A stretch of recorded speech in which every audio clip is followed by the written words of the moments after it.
word condition had barely left her lips when a hush fell over the room, thick and almost tangible. It was as if the walls themselves, lined with centuries of history and gilded grandeur, had absorbed the gravity of her disclosure. Courtiers, aides, and family members alike felt it, an invisible weight pressing down, demanding reverence and reflection. Even seasoned officials, accustomed to the polished cadence of royal announcements, could not mask the tension in their faces. For a moment, time seemed suspended. Prince William, typically composed and measured in every public appearance, stepped back quietly, leaving behind a shadow of solemnity. His usually steady presence now carried a faint tremor, a subtle acknowledgement of the private storm his family had weathered for months. Every observer could sense the conflict etched across his features, a father's fear entwined with a prince's duty, a husband's support balanced against the machinery of monarchy. Princess Anne, long regarded as the stoic pillar of royal protocol, appeared visibly shaken. Her composed exterior, a hallmark of decades navigating palace corridors, cracked in the presence of such raw vulnerability. Even her normally impassive gaze betrayed a fleeting flicker of disbelief, tinged with a deep, unspoken empathy for her niece's courage. Outside the chamber, Buckingham Palace seemed to pulse with a quiet, uneasy energy. Aides whispered to one another in muted tones, careful not to disturb the fragile calm within the room. The staff sensed that the palace, a fortress of centuries-old decorum, was holding its collective breath. Each moment, each word carried the potential to ripple beyond these walls, across the nation and around the world. Princess Catherine continued reading, her voice steady but charged with emotion, each phrase weighted with the gravitas of a parent revealing a child's struggle. She recounted the unseen moments, the long nights at Louis's bedside, the whispered consultations with specialists flown in under strict anonymity, the emotional labor of projecting calm in public while navigating a private landscape of fear and uncertainty. The aides described her words as a bridge between the gilded, ceremonial world of the monarchy and the unvarnished reality of parenthood. For those listening, it was impossible not to feel the tension between duty and love, protocol and instinct. Every sentence carried an unspoken plea, not for sympathy, but for understanding, for acknowledgement of the human cost hidden behind the palace's grandeur. Even the smallest gestures revealed the depth of her struggle. A pause, a breath held too long, a subtle tremor in her hand, all spoke volumes. Her composure was not perfection. It was a testament to the immense pressure she bore, the delicate balance she maintained between public expectation and private anguish. And yet, through the vulnerability, there was undeniable strength. Princess Catherine's courage lay not in defiance, but in transparency. By speaking, she transformed the gilded walls of Buckingham Palace from a place of concealment into a stage for truth. It was a rare glimpse of humanity within an institution built on ritual, tradition, and control. As the words sank in, those present could feel the room itself recalibrating. The weight of centuries of protocol pressed against the raw, urgent reality of a mother advocating for her child. It was a collision of worlds, the royal legacy, with its expectation of stoicism and restraint, meeting the relentless, uncompromising force of love and responsibility. Outside, the world waited unknowingly, poised on the edge of revelation. Inside, the quiet storm of acknowledgement, empathy, and tension reached a crescendo. Buckingham Palace, with all its history and ceremony, had never felt so alive, so vulnerable, and so profoundly human. The photograph alone had sent ripples through the world, but inside Buckingham Palace, it triggered a storm that no one could contain. The polished facade of royal composure began to crack. Staff whispered urgently in corridors once defined by silence and decorum. Senior aides exchanged hurried glances, their expressions tight with anxiety. Every footstep on the marble floors sounded louder than usual, echoing through halls that had stood witness to centuries of ceremony, but rarely to this level of internal upheaval. Then came the leak. An administrative error, seemingly minor, unveiled a confidential medical file that had been meant to remain hidden indefinitely. The document, dense with clinical notes and sensitive observations, carried a single devastating truth. Prince Louis had been under careful pediatric monitoring, a child facing challenges that demanded attention and discretion. Technical terms, progressive markers, longitudinal observation, neurodevelopmental tracking, painted a clinical picture, but to those who understood, the implications were deeply human and painfully real. Phones rang incessant. NTLY through the night. Legal teams scrambled to draft statements, aides raced to contain the spread, and digital security was intensified across every possible channel. But it was too late. The world had glimpsed what was meant to remain behind closed doors, and nothing could undo that exposure. Chaos quietly erupted. The palace, long a symbol of meticulous order, was suddenly a hive of urgency and unease. King Charles convened an emergency meeting with senior royals, a rare gathering charged with tension rather than ceremony. Every chair was filled except one, Catherine's absence was a statement in itself, silent but profoundly potent. Questions hung in the air. Was her absence deliberate, a protest, a calculated assertion of maternal protection? The room seemed to contract under the weight of speculation and fear. Voices rose as the family debated how to respond. Princess Anne, usually the embodiment of stoicism and protocol, was reportedly on the verge of tears. Heated words passed between aides and royals alike, revealing the fault lines that had been simmering beneath the palace's polished exterior. At the center of it all was Prince Louis, his well-being the epicenter of tension, a private reality colliding with centuries of tradition.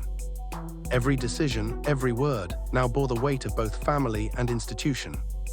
The palace's machinery, honed over centuries to manage appearances and control information, strained under the pressure. Communications teams worked feverishly to craft measured statements, but the public's curiosity, once mere speculation, had transformed into an urgent demand for transparency.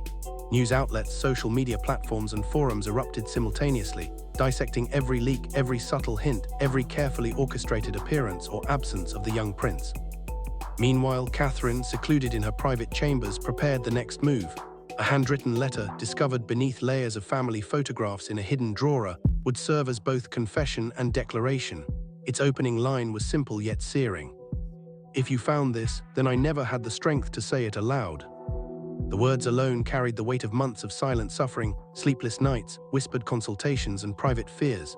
Catherine's letter detailed every quiet, agonizing moment at Louis's bedside, the consultations with specialists flown in under pseudonyms, the strain of maintaining a composed front for public duties while privately grappling with heartbreak, and the immense pressure of ensuring that the machinery of monarchy did not crush the delicate humanity of her child. It also revealed a side of Prince William rarely seen by the public. Behind the composed exterior, he had been quietly unraveling, struggling to reconcile royal obligations with the intimate fears of a father witnessing his child's trials. Catherine described his trembling hands after long, exhausting days of public duties, the restless nights of silent contemplation, and the quiet moments spent alone in Louis's room, searching for connection in ways words could not capture. Even he, so often perceived as unshakable, had deferred instinct in favor of protocol, holding back the raw force of paternal concern in service of tradition. The letter was not a plea for sympathy or public attention. It was an act of defiance born of love, a mother's unyielding resolve to honor her child's reality. One line in particular encapsulated the impossible demands she faced. "He is slipping away, and they want me to smile." It captured the cruel intersection of public expectation and private anguish, the expectation to maintain composure, to perform perfection, while the personal world quietly fractured. By the time the letter reached William, just days before Catherine's planned public statement, the palace was already tense with anticipation.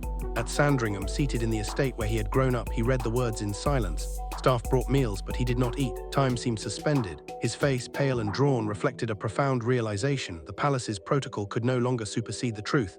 In that moment, William ceased resisting Catherine's instincts. He allowed her voice and the unvarnished reality to be heard. Personal truth had won a quiet victory over tradition, signaling the beginning of a seismic shift from within the family itself. By the early hours of the morning, Buckingham Palace was a hive of tension. Every aide, senior staffer, and communications officer felt the weight of history pressing down, as though centuries of protocol and tradition were straining under the pressure of the unfolding crisis. The leak of the medical document had pierced the carefully orchestrated silence, leaving the palace exposed and vulnerable. Phones rang incessantly, corridors buzzed with whispered urgency, and every step in the marble halls seemed magnified in the collective anxiety of those present. King Charles convened an emergency meeting with senior members of the royal family. Rarely had such a gathering been called with this level of urgency, the stakes elevated beyond ceremony into the realm of private crisis. Every chair in the room was filled except one. Catherine's absence was both deliberate and profound, a silent statement that reverberated more loudly than any spoken word. Questions swirled immediately. Was her absence protest, strategy, or simply the act of a mother protecting her child? The air thickened with unspoken tension. Voices rose, a mixture of frustration, concern, and panic threading through every exchange. Princess Anne, long regarded as the monarchy's most disciplined and stoic guardian of protocol, appeared at the meeting with rare intensity. Her usual composure had given way to urgency, and in her eyes burned a mixture of fear, loyalty, and moral outrage. Anne, who had built her reputation on order and discretion, now demanded accountability. She had come not to defend tradition, but to advocate for her nephew, Prince Louis, with unflinching clarity. Standing before King Charles, Anne did not mince her words. Every syllable carried authority and raw emotion. "You've silenced Catherine," she reportedly declared, her voice rising with the force of truth. "And in doing so, you failed Louis, you failed all of us." The room froze. Staff accustomed to measured decorum were struck dumb. Anne's trademark calm had fractured in the presence of urgency, exposing the raw edge of familial loyalty and moral imperative. Slamming a folder onto the table, Anne revealed her own copies of the leaked medical document. Each page was a stark reminder of the truth the palace had tried to contain. King Charles, momentarily cornered, attempted to regain control. His voice, measured yet firm, sought to diffuse the storm. "Not everything needs to be known, Anne. Not by them, not by the world," he said, a subtle attempt to assert authority over the unfolding chaos. But Anne's response was relentless. Her voice trembled with a mix of frustration, grief, and unwavering determination. "And when your people no longer trust you, what then? What remains of a throne built on silence?" The question hung in the room like a hammer poised over centuries of tradition. Advisors exchanged uneasy glances, unsure whether to intervene. Protocol had been shattered. The confrontation was no longer political, it was profoundly personal. Here stood a sister, unwavering, demanding moral clarity and accountability from her brother, challenging centuries of entrenched hierarchy with nothing more than the force of truth. Anne left the room shortly after, tears streaking her face, but her expression softened into quiet resolve. She did not need to speak, her message was clear. Truth had taken precedence over tradition, and the mantle of moral responsibility had shifted. Witnesses later reported that she made her way directly to Catherine's private chambers, perhaps to offer support, guidance, or silent solidarity. Behind closed doors, Catherine prepared the next step, her public declaration, a handwritten statement both final and deeply personal, designed to speak not only for herself but for her son. The opening line of the letter set the tone with piercing honesty. "If you found this, then I never had the strength to say it aloud." What followed was a testament to months of sleepless nights, quiet anguish, and unwavering maternal resolve. Catherine detailed consultations with specialists, private medical visits arranged under layers of secrecy, and the immense pressure of maintaining composure for public appearances while her private world quietly fractured. She wrote of her own struggle and of William's hidden battle, the trembling hands, the quiet late-night vigils, the tension of balancing public duties with the intimate fear and grief of a parent watching their child face challenges. The letter was not a plea for attention. It was a declaration of love, of legacy, and of the profound human truth that even in the most storied institutions, parents will fight for their children above all else. One line in particular captured the unbearable pressure she endured. "He is slipping away, and they want me to smile." It spoke to the impossible expectations of public life, the demand to perform perfection while the personal world collapses quietly around you. The letter, handed to William days before Catherine's planned statement, marked a turning point. For the first time, the machinery of the monarchy could not suppress maternal instinct, nor could it override the quiet insistence of truth. William, confronted with the stark honesty of Catherine's words, ceased resisting. He stepped aside, allowing her voice, her courage, and her unvarnished reality to be heard. In that act, personal truth triumphed over protocol, signaling a subtle yet seismic shift within the royal family itself.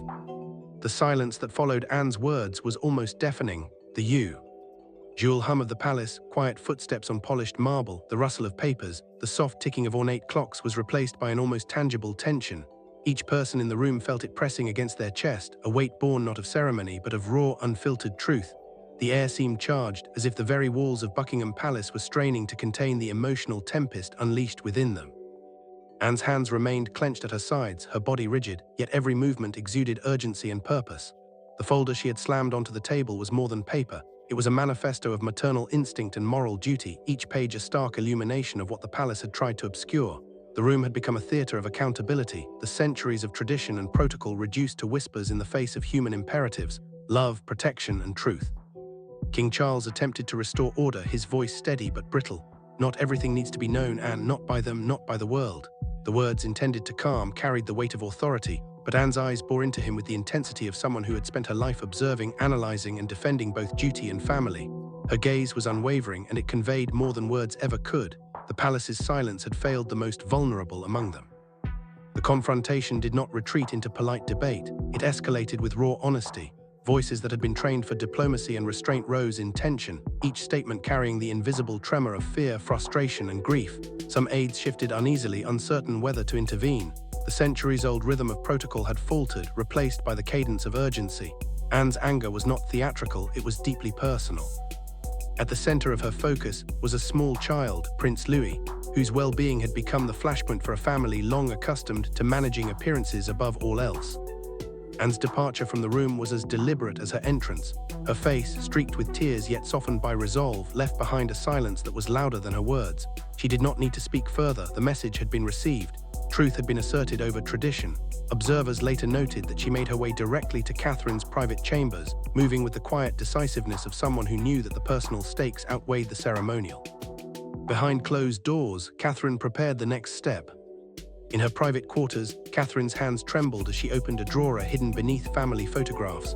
There lay a handwritten letter, her thoughts, fears, and observations transcribed in the rawest, most intimate form. It was a document that had never been intended for public eyes, and perhaps not even for her husband, Prince William, to read at that precise moment. The letter's opening line cut through months of restraint and silence. "If you found this, then I never had the strength to say it aloud." Even before reading further, the gravity of those words was profound.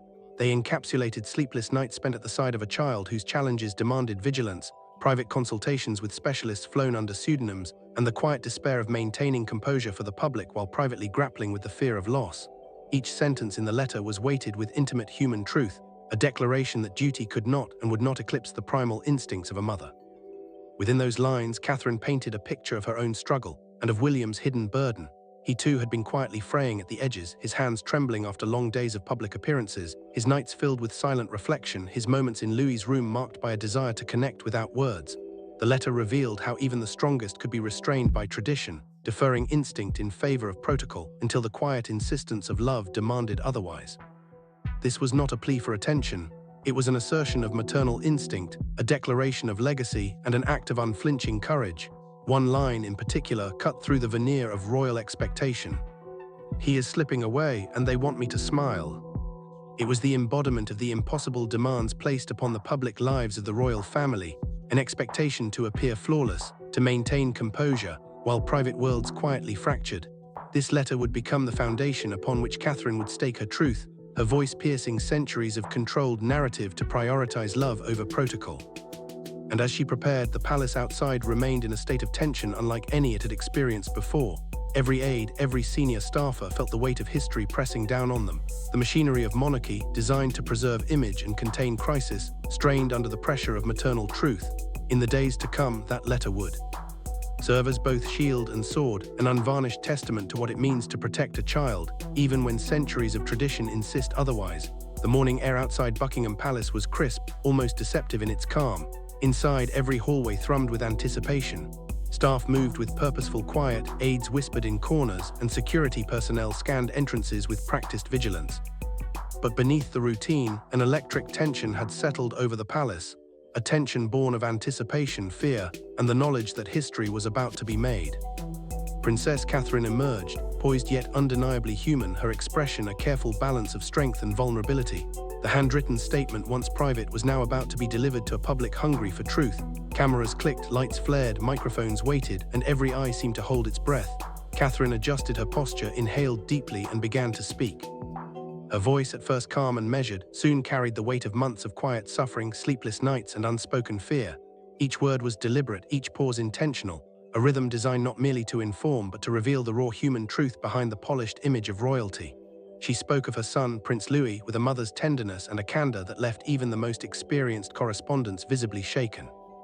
"The past months have been unimaginably difficult for our family," she began, her voice steady but tinged with sorrow. "Prince Louis has faced health challenges that have tested us in ways no parent should ever endure.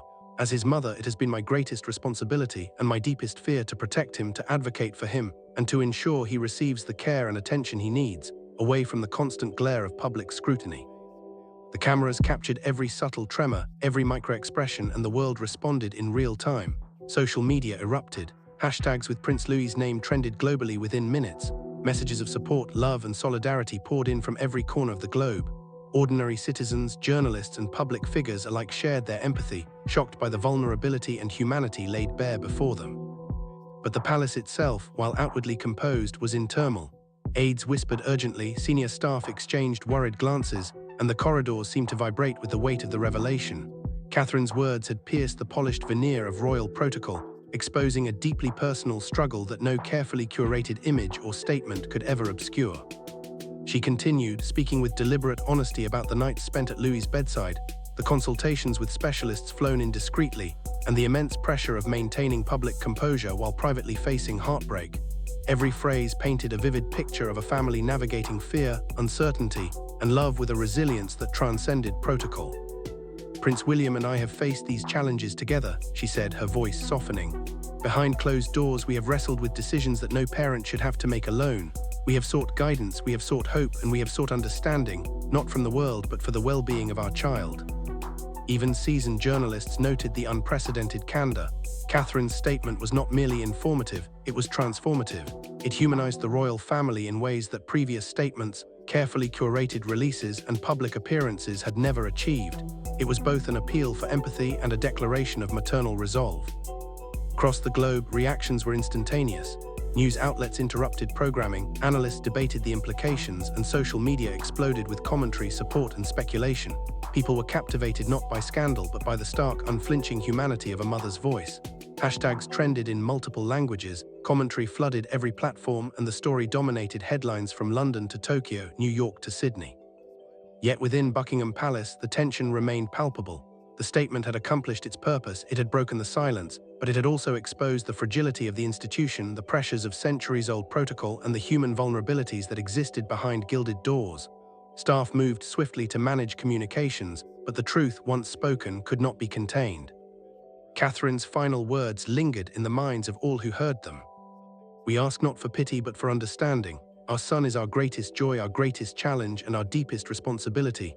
He deserves our protection, our advocacy, and our love above all else. And as his parents, that is exactly what we will continue to give him, no matter the scrutiny, no matter the expectation, and no matter the pressure."